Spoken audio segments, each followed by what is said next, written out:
ये जो सुग्रीव को कहा है ना राम जी ने, ये हम सबको कहा है। जब हम वहां से आए थे या मृत्युलोक पे, तो भगवान ने हम सबको कहा कि जाओ मौज करो, लेकिन मेरे काम को याद रखना।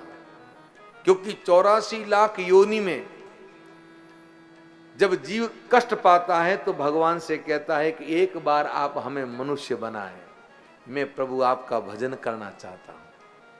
और आखिर में कबहू करी करुणा नर देही देत ईस बिनु हित समय, भगवान हमें मनुष्य बनाते हैं। और जैसे ही हम मनुष्य बन के संसार में आते हैं, आए किस लिए थे? बोलिए, भजन करने। और करने क्या लगे?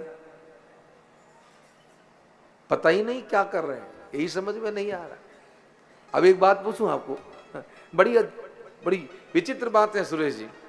एक संत गए बाजार में, एक दुकानदार बैठा था, तो उस दुकानदार को पूछा, भैया तुम क्या कर रहे हो? तो दुकानदार ने कहा, बाबा व्यापार कर रहा हूं। अच्छा, तो व्यापार क्यों कर रहे हो? कि व्यापार परिवार चलाने के लिए कर रहा हूं, पैसा कमाने के लिए। तो पैसा क्यों कमाते हो? कि परिवार चलाने के लिए। तो परिवार क्यों रखते हो?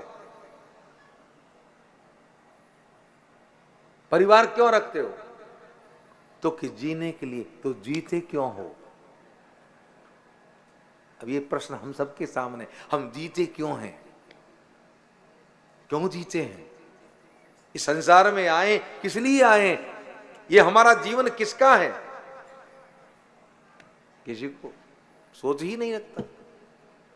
उसी में लगे हुए हैं, पत्नी, पुत्र, पुत्री, परिवार, भाई, बंधु, रुपया, व्यापार, दुकान, बस इससे आगे कहीं ध्यान जाता ही नहीं है। और राम जी ने कहा, तुम राज करो, सब सुख भोगो, लेकिन मेरे काम को याद रखना। किसको? सुग्रीव को कहा। तो हम सबको कहा कि जाओ संसार के सुख भोगो, पर मेरे काम को याद रखना। पर हम कितना याद रखते हैं?